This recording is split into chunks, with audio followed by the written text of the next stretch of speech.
Colonel Fitzwilliam's manners were very much admired at the parsonage, and the ladies all felt that he must add considerably to the pleasures of their engagements at Rosings.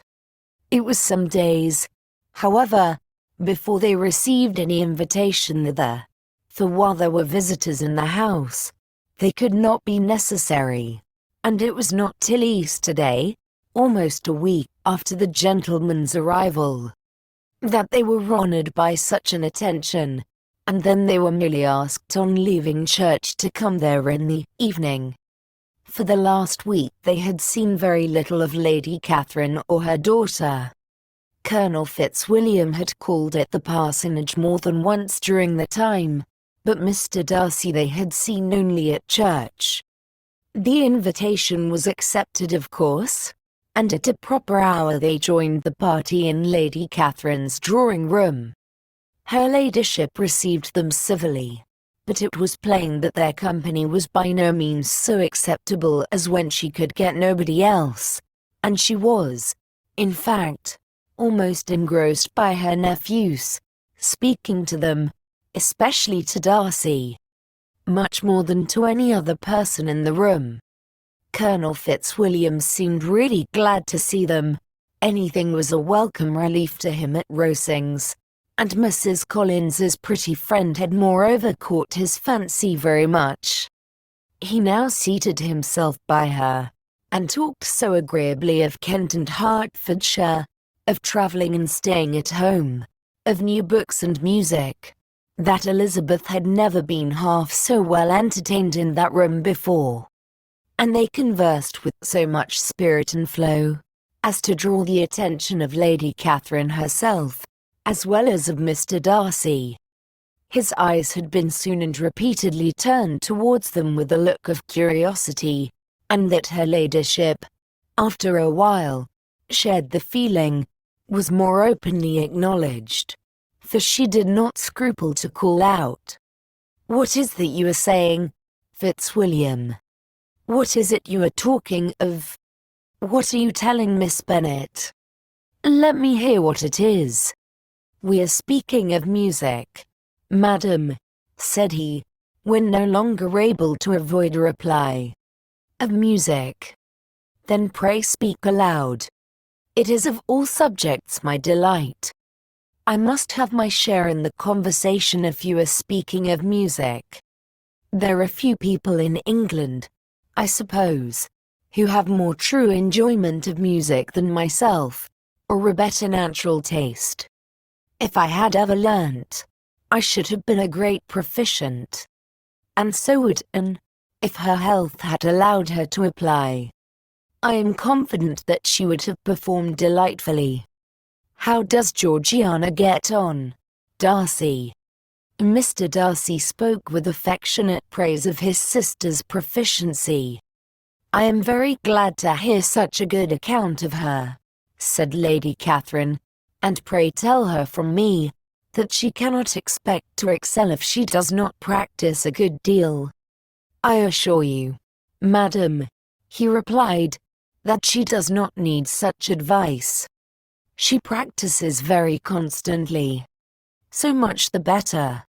It cannot be done too much, and when I next write to her, I shall charge her not to neglect it on any account. I often tell young ladies that no excellence in music is to be acquired without constant practice. I have told Miss Bennet several times that she will never play really well unless she practices more, and though Mrs. Collins has no instrument, she is very welcome, as I have often told her, to come to Rosings every day, and play on the pianoforte in Mrs. Jenkinson's room. She would be in nobody's way, you know, in that part of the house." Mr. Darcy looked a little ashamed of his aunt's ill-breeding, and made no answer. When coffee was over, Colonel Fitzwilliam reminded Elizabeth of having promised to play to him, and she sat down directly to the instrument. He drew a chair near her. Lady Catherine listened to half a song, and then talked, as before, to her other nephew, till the latter walked away from her, and making with his usual deliberation towards the pianoforte, stationed himself so as to command a full view of the fair performer's countenance. Elizabeth saw what he was doing, and at the first convenient pause, turned to him with an arch smile, and said, "You mean to frighten me, Mr. Darcy, by coming in all this state to hear me? I will not be alarmed, though your sister does play so well. There is a stubbornness about me that never can bear to be frightened at the will of others. My courage always rises at every attempt to intimidate me." "I shall not say you are mistaken," he replied, "because you could not really believe me to entertain any design of alarming you. And I have had the pleasure of your acquaintance long enough to know that you find great enjoyment in occasionally professing opinions which in fact are not your own." Elizabeth laughed heartily at this picture of herself, and said to Colonel Fitzwilliam, "Your cousin will give you a very pretty notion of me, and teach you not to believe a word I say.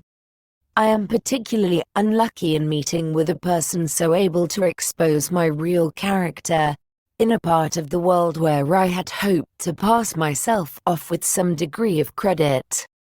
Indeed, Mr. Darcy, it is very ungenerous in you to mention all that you knew to my disadvantage in Hertfordshire, and, give me leave to say, very impolitic too, for it is provoking me to retaliate.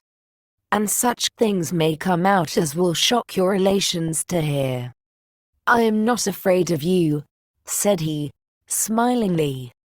"Pray let me hear what you have to accuse him of," cried Colonel Fitzwilliam. "I should like to know how he behaves among strangers." "You shall hear then, but prepare yourself for something very dreadful. The first time of my ever seeing him in Hertfordshire, you must know, was at a ball, and at this ball, what do you think he did? He danced only 4 dances, though gentlemen were scarce, and, to my certain knowledge, more than one young lady was sitting down in want of a partner. Mr. Darcy, you cannot deny the fact. I had not at that time the honor of knowing any lady in the assembly beyond my own party. True, and nobody can ever be introduced in a ballroom. Well, Colonel Fitzwilliam, what do I play next? My fingers wait your orders." "Perhaps," said Darcy, "I should have judged better, had I sought an introduction, but I am ill qualified to recommend myself to strangers." "Shall we ask your cousin the reason of this?" said Elizabeth, still addressing Colonel Fitzwilliam. "Shall we ask him why a man of sense and education, and who has lived in the world, is ill qualified to recommend himself to strangers?" "I can answer your question," said Fitzwilliam, without applying to him. "It is because he will not give himself the trouble. I certainly have not the talent which some people possess," said Darcy, "of conversing easily with those I have never seen before.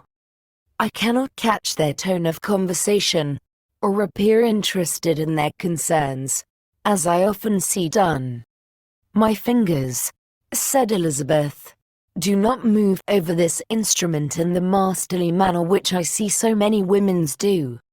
They have not the same force or rapidity, and do not produce the same expression. But then I have always supposed it to be my own fault, because I will not take the trouble of practicing. It is not that I do not believe my fingers as capable as any other woman's of superior execution." Darcy smiled and said, "You are perfectly right. You have employed your time much better. No one admitted to the privilege of hearing you can think anything wanting. We neither of us perform to strangers." Here they were interrupted by Lady Catherine, who called out to know what they were talking of. Elizabeth immediately began playing again. Lady Catherine approached, and, after listening for a few minutes, said to Darcy. Miss Bennet would not play at all amiss if she practiced more, and could have the advantage of a London master. She has a very good notion of fingering, though her taste is not equal to Anne's, and would have been a delightful performer, had her health allowed her to learn. Elizabeth looked at Darcy to see how cordially he assented to his cousin's praise, but neither at that moment nor at any other could she discern any symptom of love. And from the whole of his behaviour to Mr. Bourg she derived this comfort for Miss Bingley, that he might have been just as likely to marry her, had she been his relation. Lady Catherine continued her remarks on Elizabeth's performance, mixing with them many instructions on execution and taste. Elizabeth received them with all the forbearance of civility, and, at the request of the gentleman, remained at the instrument till her ladyship's carriage was ready to take them all home.